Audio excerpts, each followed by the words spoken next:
Bismillahirrahmanirrahim. I am Engineer Mohammad Zishan, and this is your lecture number 2 for PTE. Uh, in last class, we were discussing the linear PTE, और आज की class में हम PTE solution के एक नया method जो है वो डिस्कस करेंगे, दैट इज़ लैग्रांज मेथड। सबसे पहले जो है वो इसकी डेफिनेशन देख लें आप। लैग्रांज मेथड में कहते हैं it's a procedure for finding maximum and minimum values of a function of several variables. हमारे पास जो भी पीडीईज होते हैं उन पीडीई में आपको मैक्सिमम और मिनिमम वैल्यू फाइंड करने का एक मेथड यहाँ पर बताया जा रहा है। इस लैग्रांज मेथड के अंदर जो है वो मल्टीपल टाइप्स हैं, और हम जो है वो तमाम टाइप्स को जो है वो स्टेप बाय स्टेप जो है वो डिस्कस करेंगे। सबसे पहले जो है वो इस मेथड के कुछ वर्किंग रूल्स हैं, वो जो है मैं आप लोगों से शेयर करूंगा। एंड उससे भी पहले जो है हमारे पास जो फॉर्मेट होता है लैग्रांज मेथड का, वो फॉर्मेट आप लोग समझ लें। देखिए ये लिखा हुआ है हमारे पास an equation of the form P P plus Q Q is equal to R. It means ये देख सकते हैं आप यहाँ पर, ये जो P है capital P and small p, capital Q and small q equals to R. इस फॉर्मेट की जो इक्वेशन जो पीडीईज हमारे पास होंगी वो Lagrange type of partial differential equation कहलाती हैं। ठीक है, तो ये तो एक फॉर्मेट है। इस फॉर्मेट की जो भी पीडीईज आपके पास आएंगी उस फॉर्मेट को आप क्या कहेंगे, लैग्रांज मेथड फॉर्मेट होगा वो। अच्छा, इसका वर्किंग रूल क्या है? वर्किंग रूल में स्टेप नंबर 1 कहते हैं अगर जो पीडीई आपको गिवन है अगर वो इस फॉर्मेट पर मौजूद नहीं है तो सबसे पहला स्टेप आपका ये होगा कि आप उसे इस फॉर्मेट पर कन्वर्ट करेंगे। ठीक है, अ, आपने सबसे पहला ये वाला काम कर लिया, ये इक्वेशन इस फॉर्मेट पर आ गए। इस इक्वेशन पर आने के बाद फिर आपने क्या करना है स्टेप नंबर 2 में, कि आपने इसकी ऑक्सिलरी इक्वेशन बनानी है। अच्छा, लास्ट क्लास में जो है वो हमने पीडीई सॉल्व किया था, उसमें आपने कॉम्प्लीमेंट्री फंक्शन और पर्टिकुलर इंटीग्रल मालूम किया था। तो कॉम्प्लीमेंट्री फंक्शन मालूम करने से पहले जो है वो आपने एक ऑक्सिलरी इक्वेशन फॉर्म की थी, राइट? तो यहाँ पर भी आप ऑक्सिलरी इक्वेशन फॉर्म करेंगे, लेकिन इसका जो फॉर्मेट होगा वो डिफरेंट होगा, राइट? तो यहाँ पर देखें ये इक्वेशन, इस इक्वेशन को 1.27 लेट से नाम दिया हुआ है। तो अगर आप इसे लैग्रांज मेथड के इस पीडी इक्वेशन को जो है वो आप कन्वर्ट करेंगे ऑक्सिलरी इक्वेशन में, तो उसका फॉर्मेट जो है कुछ यूँ होगा, dx over p is equal to dy over q is equal to dz over r। अच्छा, ये चीज़ ज़रा क्लियर रखिएगा कि यहाँ पर जो ये P की जो वैल्यू है आप देख सकते हैं कैपिटल P इस्तेमाल किया गया है, यहाँ कैपिटल Q और सिमिलरली यहाँ कैपिटल R है, राइट? ये जो फॉर्मेट है ये लैग्रांज ऑक्सिलरी इक्वेशन का एक फॉर्मेट है। ये सबसे पहला स्टेप मैंने आपको क्या बताया कि जो भी इक्वेशन आपको गिवन होगी उसे आप इस फॉर्मेट पर, स्टेप नंबर 1 में जो फॉर्मेट आपको बताया गया है इस फॉर्मेट पर आपने कन्वर्ट करना है। अगर इस फॉर्मेट पर नहीं गिवन तो, अगर गिवन है okay fine, step number 1 already done होगा। स्टेप नंबर 2 पर आ जाएंगे, और स्टेप नंबर 2 में क्या कहते हैं, ऑक्सिलरी इक्वेशन फॉर्म करनी है। और ऑक्सिलरी इक्वेशन को फॉर्मेट जो है ये फॉर्मेट जो आप देख रहे हैं इक्वेशन 1.28, यहाँ पर ये जो आपको बताया गया है। अच्छा, देन स्टेप नंबर 3 पर आते हैं। स्टेप नंबर 3 में क्या है, कहते हैं सॉल्व 1.28, यानी कि ये जो इक्वेशन आप देख रहे हैं ऑक्सिलरी इक्वेशन, इसको जो भी मेथड हमारे पास जो आपने सीखे अब तक इंटीग्रेट में, अपने जो है वो इससे पहले सेकेंड ईयर के अंदर जो है वो, फर्स्ट ईयर के अंदर जो है वो आपने कैलकुलस में जो भी इंटीग्रेट फॉर्मेट जो है वो देखा, उनमें से जो भी फॉर्मेट हम यहाँ पर यूज़ कर सकते होंगे वो फॉर्मेट हम यहाँ पर यूज़ करेंगे और सिंपली इसे सॉल्व करेंगे। अच्छा, सॉल्व करने के बाद जो हमारा आंसर आएगा कुछ इस फॉर्मेट पर होगा। लेट्स से फर्स्ट आंसर जो है वो, जो हमारा सॉल्यूशन जो आएगा वो उसे हमने यू सपोज किया, तो u x y z is equals to C1, and the second general solution is b x y z equals to C2। We need two independent solutions. इसके आपके पास दो सॉल्यूशन जो है वो आ जाएंगे। एंड देन स्टेप नंबर 4 में क्या है, कहते हैं जनरल सॉल्यूशन और इंटीग्रल ऑफ 1.27, यानी कि इसका जो इंटीग्रल पार्ट आएगा is then written in the following equivalent forms. अच्छा, वो कौन से फॉर्म है, आपको अपने जो सॉल्यूशन का सॉल्यूशन सेट आप जब देंगे, सॉल्यूशन सेट आप कैसे बनाएंगे, इस फॉर्मेट पर बनाएंगे। सही, ये देखें बेटा, ये फाइ है हमारे पास, और इस फाई के साथ ये लिखा हुआ है u कॉमा वी। ये u कॉमा वी जो है ये u की जो वैल्यू आप देख रहे हैं, ये जो आपने हासिल की होगी ये यहाँ पर प्लेस कीजिएगा, और ये जो v की वैल्यू आपने हासिल की होगी वो यहाँ पर प्लेस कर दीजिएगा, ठीक है। अच्छा, इस तरह से भी आप लिख सकते हैं। सिमिलरली इस चीज़ को आप इस फॉर्मेट पर भी लिख सकते हैं और इस फॉर्मेट पर भी लिख सकते हैं, ठीक है। अच्छा, ये तो इसके जो है वो कुछ वर्किंग रूल्स थे, और इसके बाद जो है हम कुछ एग्जांपल जो है वो सॉल्व करेंगे, जिससे आपको थोड़ा सा और मज़ीद आइडिया हो जाएगा इसके बारे में कि इन सवालों को किस तरह से सॉल्व किया जाता है। अच्छा, क्वेश्चन स्टार्ट करने से पहले मैं एक बार अगेन ये आपको जो है वो स्टेप्स जो है वो रिकॉल करूँगा कि जो भी पीडी हमारे पास गिवन होगी उसका जो पहला स्टेप होगा हमारा कि हम उसे इस लैग्रांज टाइप में कन्वर्ट करेंगे, इस फॉर्मेट पर। स्टेप नंबर 1 में देख लें, इस फॉर्मेट पर कन्वर्ट करेंगे, और इस फॉर्मेट पर कन्वर्ट करने के बाद हम ऑक्सिलरी इक्वेशन फॉर्म करेंगे। ऑक्सिलरी इक्वेशन से हमारे पास आंसर आ जाएंगे दोनों, उसको हम फिर फाइनली अपने जो भी हमें फॉर्मेट यहाँ पर बताया गया है स्टेप नंबर 4 में, इस फॉर्मेट के अकॉर्डिंगली हम उसे राइट करेंगे।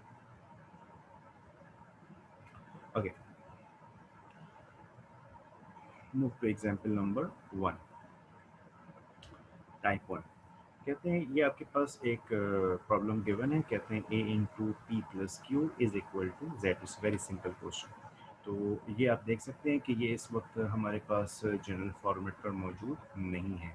तो इसे आप सिंपल सबसे पहले स्टेप नंबर 1 को फॉलो करते हुए आप इसे पी डी ई जो लेग्रांज टाइप है उसमें आप कन्वर्ट करेंगे। आप सिंपल मल्टीप्लाई करवाएं, a into p is a p and a into q is a q is equal to z. अच्छा, स्टेप नंबर 1 यहाँ पर कंप्लीट होता है। स्टेप नंबर 1 के बाद स्टेप नंबर 2 में क्या था, हमारे पास ऑक्सिलरी इक्वेशन फॉर्म करनी थी, राइट। ऑक्सिलरी इक्वेशन में मैंने आपको बताया था कि कैपिटल P की जो वैल्यू है वो आपने डिनोमिनेटर में लिखना है। सिमिलरली कैपिटल Q की जो वैल्यू है वो भी आपने डिनोमिनेटर में लिखना है, और सिमिलरली जो कैपिटल R की जो वैल्यू होगी वो भी आपने डिनोमिनेटर में लिखना है। अब देखें आप इस इक्वेशन के अंदर कैपिटल P की जगह वैल्यू आपके पास क्या प्लेस है, A।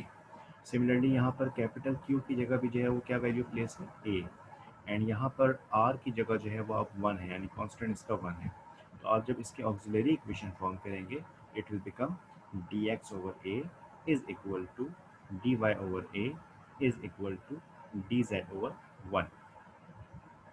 ये आपने ऑक्सिलरी इक्वेशन फॉर्म की इस गिवन इक्वेशन यानी इक्वेशन नंबर 1.29 की आपने ऑक्सिलरी इक्वेशन फॉर्म कर ली। Step number 2 is done. Okay, जब स्टेप नंबर 2 हो जाएगा हमारे पास, उसके बाद हमें क्या बताया गया था स्टेप नंबर 3 में कि आपने इस इक्वेशन को सॉल्व करना है। ऑक्सिलरी इक्वेशन जो है इसे आपने सॉल्व करना है, जो भी मेथड आपको अब तक आपने सीखे हैं उनमें से कोई भी मेथड आप इसमें से इस्तेमाल कर सकते हैं। अच्छा, यहाँ पर क्या किया है हमने, यहाँ पर फर्स्ट ये जो दो मेंबर ये जो है D x over A equals to D Y over A, इसे कंसीडर किया है सबसे पहले और इसे सॉल्व किया है।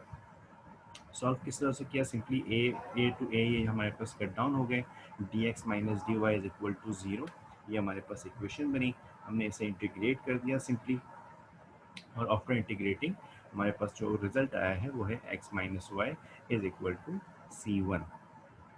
ये एक रिजल्ट हमारे पास आ गया, okay.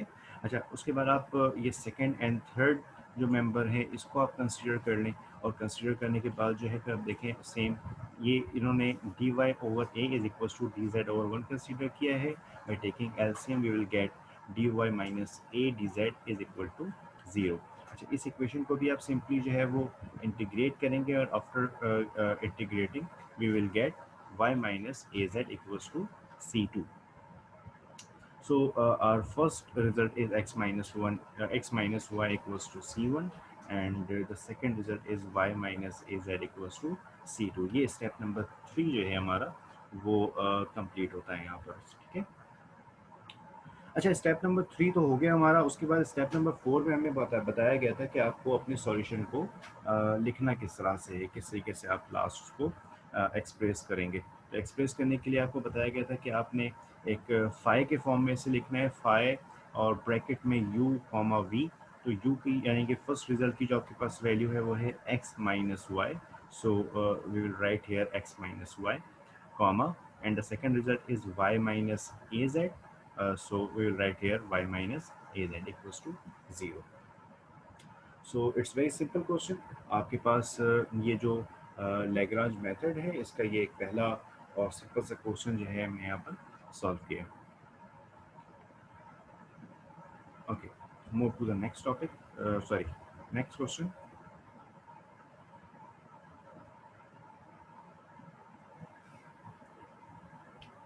Okay, this is your question number 2. Again, we have question regarding Lagrange method 2t plus 3q equals to 1. But in this case, हमें स्टेप नंबर 1 को फॉलो करने की ज़रूरत नहीं है। स्टेप नंबर 1 ऑलरेडी यहाँ पर कंप्लीटेड है, राइट। देखें आप यहाँ पर आप देख सकते हैं स्मॉल p के साथ हमारे पास एक कांस्टेंट वैल्यू डिफाइंड है ऑलरेडी।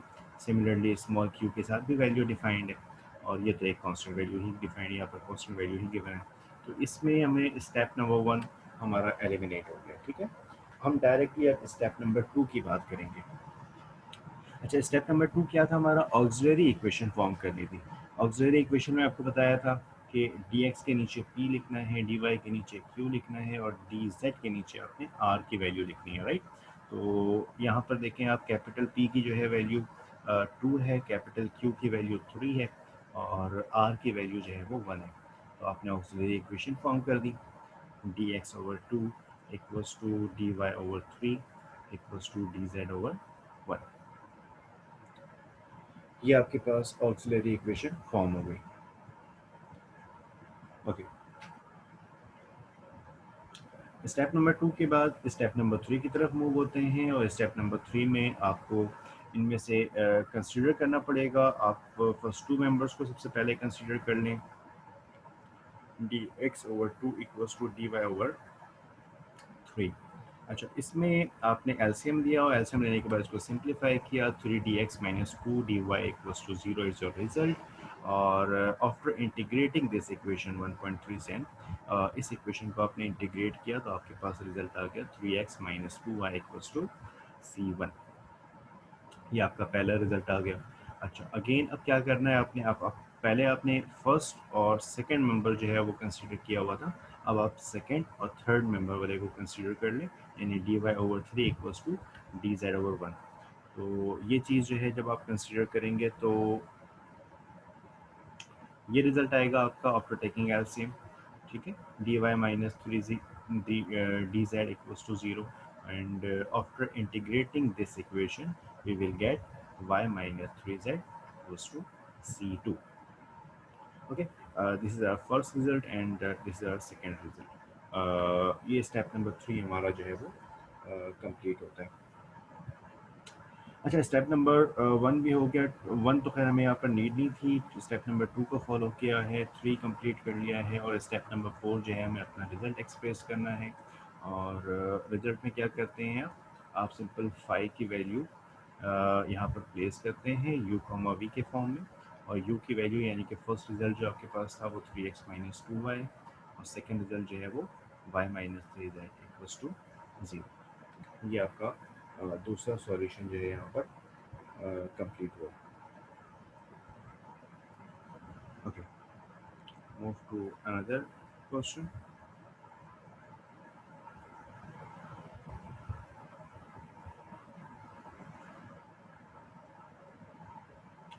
यहाँ पर आपको एक क्वेश्चन जो है वो सॉल्व करने को कहा गया है। कहते हैं y z p plus 2x³ equals to xy, right.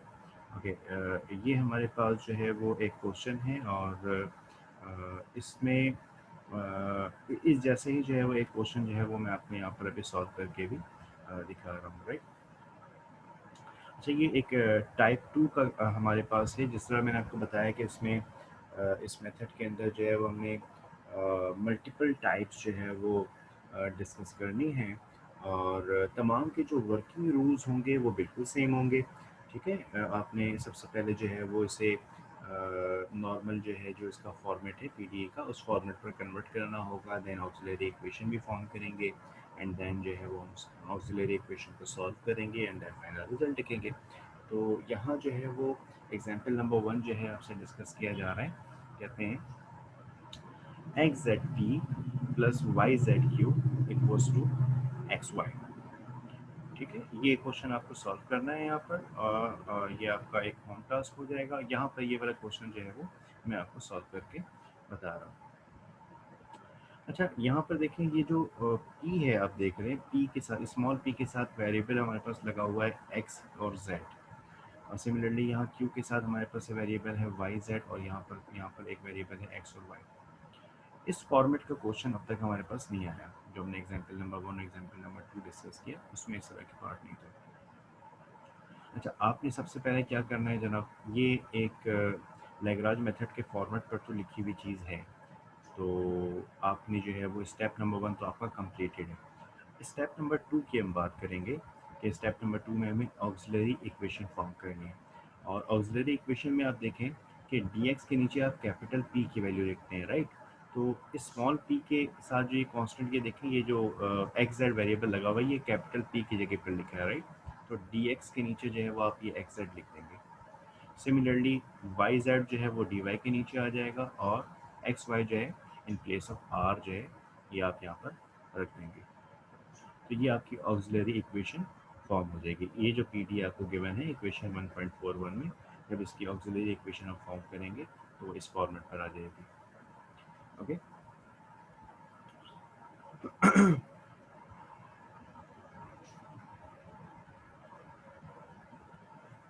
Okay, ये ऑक्सिलरी इक्वेशन आ गई। एंड देन हम इसमें से जो है वो कोई भी दो मेंबर जो है वो सिलेक्ट कर लेंगे।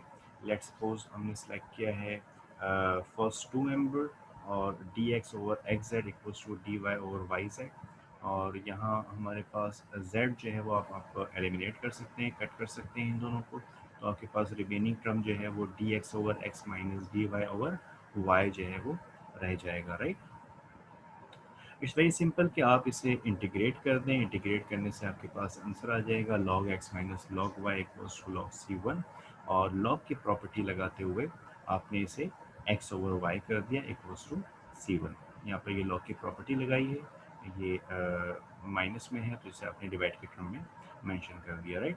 अच्छा, ये y जो है वो डिवाइड में है, ऐसे आपने x की वैल्यू सेपरेट कर दी है, x इक्वल्स टू c1y। ये आपका पहला रिजल्ट जो है वो आ चुका है, जो आपने फर्स्ट टू मेंबर से हासिल किया। अब आप second and third member select कर लें, और सेकंड और थर्ड मेंबर को सिलेक्ट करने से आपके पास जो है वो दूसरा रिजल्ट आएगा। ये आपने सेलेक्ट किया, यहाँ पर सेकंड और थर्ड मेंबर आपने ले लिया है, उसको सिंप्लीफाई किया यानी एलसीएम दिया, और एलसीएम देने के बाद आपने उसे सिंपल इंटीग्रेट किया। It's simple. c1 कांस्टेंट है, आपने y को इंटीग्रेट किया, it will become y square over 2। Similarly यहाँ z है और डेरिवेटिव मौजूद है, ये z स्क्वायर ओवर 2, और ये कांस्टेंट आ गया। तो जब आप इसे सिंप्लीफाई करेंगे you will get your second result. Okay, ये आपका जो है वो सेकंड रिजल्ट आ गया। ये सेकंड रिजल्ट आता ही आपका स्टेप नंबर 3 जो है वो कंप्लीट हुआ। अच्छा, स्टेप नंबर 3 कंप्लीट हो गया आपके पास। अब आप लास्ट स्टेप की बात करेंगे, स्टेप नंबर 4 की। और स्टेप नंबर 4 क्या है, आपको रिजल्ट अपना दिखाना है, एक्सप्रेस करना है फाई के फॉर्म में। तो ये देखें, आपके ये रिजल्ट आपका एक्सप्रेस किया हुआ है फाई के फॉर्म में। ये यू की वैल्यू लिखी हुई है, और सॉरी यहाँ पर उन्होंने वी लिख दिया है, दैन यू लिख दिया, इट्स ओके, कोई मसले की बात नहीं है। यू कॉमा वी लिख लें या वी कॉमा यू लिख लें। पहला रिजल्ट उन्होंने बाद में लिखा है और दूसरा रिजल्ट उन्होंने पहले लिख दिया, इट्स ओके, कोई मसले की बात नहीं है, सेम। ठीक है, तो ये आपका स्टेप नंबर 4 है, राइट। तो ये क्वेश्चन जो है वो आप लोगों ने देखा। उसके बाद एक और देखें, ये एक्सरसाइज, एक एक्सरसाइज मैंने आपको ऊपर दिखाया। इस क्वेश्चन से, इस एग्जाम्पल से पहले भी आपको मैंने एक क्वेश्चन बताया, वो भी आपको जो है वो ट्राई करना है घर पे खुद से। और उसके बाद जो है वो एक प्रॉब्लम ये आप देख लें, solve the partial differential equation. ये इस पी, स्मॉल पी के साथ कांस्टेंट 1 है, यानी कैपिटल पी की वैल्यू 1 है। स्मॉल क्यू के साथ जो है वो नेगेटिव 2 है, तो आप डी वाई के नीचे जो है वो नेगेटिव 2 लिखेंगे। और सिमिलरली ये पूरे कम्प्लीटली जो है वो आर की वैल्यू है। तो इट्स वेरी सिंपल कि आप इसे जो है वो सॉल्व करें, और अगर कोई प्रॉब्लम होती है तो आप ज़रूर पूछें। अच्छा, इसके आगे जो हमारा टाइप 3 है, टाइप 1 एंड टाइप 2 जो है वो हमने इस लेक्चर 1 के पार्ट 1 में जो है वो डिस्कस किया। और ये जो टाइप 3 है, यहाँ से ऑनवर्ड जो है वो हम अपने इस लेक्चर नंबर 2 के पार्ट 2 सेशन में जो है वो कवर करेंगे। ओके, टिल टेक केयर, अल्लाह हाफिज़।